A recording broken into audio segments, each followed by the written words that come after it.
Hello friends, Mannu जिंदगी YouTube channel में आपका स्वागत है। फ्रेंड्स, हम जानेंगे गणेश चतुर्थी। श्रावण मास में गणेश चतुर्थी आती है, उसकी कथा। इस बार 16 जुलाई को गणेश चतुर्थी मनाई जाएगी। तो गणेश चतुर्थी की कथा सुनते हैं। श्री गणेश चतुर्थी व्रत की पौराणिक कथा के अनुसार एक बार भगवान शिव तथा माता पार्वती नर्मदा नदी के किनारे बैठे थे। वहाँ माता पार्वती ने भगवान शिव से समय व्यतीत करने के लिए चौपड़ खेलने को कहा। शिव चौपड़ खेलने के लिए तैयार हो गए, परंतु इस खेल में हार जीत का फैसला कौन करेगा, यह प्रश्न उनके समक्ष उठा। तो भगवान शिव ने कुछ दिन के एकत्रित कर उसका एक पुतला बना लिया, उसकी प्राण प्रतिष्ठा कर दी और पुतले से कहा, बेटा, हम चौपड़ खेलना चाहते हैं, परंतु हमारी हार जीत का फैसला करने वाला कोई नहीं है, इसलिए तुम बताना कि हम दोनों में से कौन हारा और कौन जीता। उसके बाद भगवान शिव और माता पार्वती का चौपड़ खेल शुरू हो गया।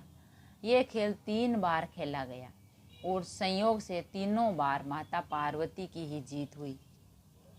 खेल समाप्त होने के बाद बालक से हार जीत का फैसला करने के लिए कहा, तो उस बालक ने महादेव को विजयी बताया। ये सुनकर माता पार्वती क्रोधित हो गई और क्रोध में उन्होंने बालक को लंगड़ा होने, कीचड़ से पड़े रहने का श्राप दे दिया। बालक ने माता पार्वती से माफ़ी मांगी और कहा, ये मुझसे अज्ञानतावश ऐसा हुआ है, मैंने किसी द्वेष भाव में ऐसा नहीं कहा।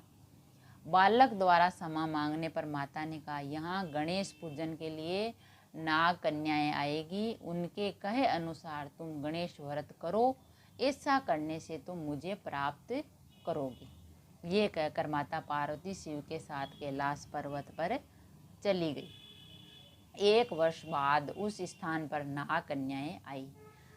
तब नाग कन्याओं से श्री गणेश के व्रत की विधि मालूम करने पर उस बालक ने 21 दिन लगातार गणेश जी का व्रत किया।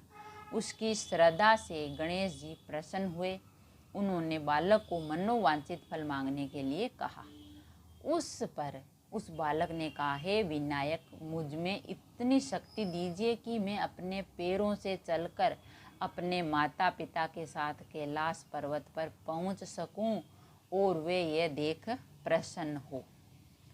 तब बालक को वरदान देकर श्री गणेश अंतर्ध्यान हो गए। इसके बाद वह बालक कैलाश पर्वत पर पहुंच गया और कैलाश पर्वत पर पहुंचने की अपनी कथा उसने भगवान शिव को सुनाई। चौपड़ वाले दिन से माता पार्वती शिव जी से विमुख हो गई। अतः देवी के रुष्ट होने पर भगवान शिव ने भी बालक ने बताया अनुसार 21 दिन तक गणेश का व्रत किया।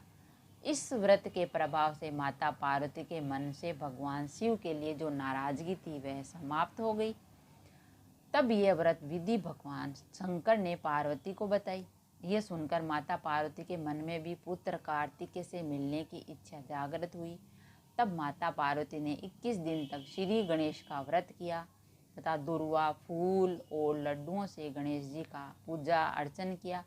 व्रत के 21 दिन बाद कार्तिकेय स्वयं माता पार्वती से मिलने आ गए।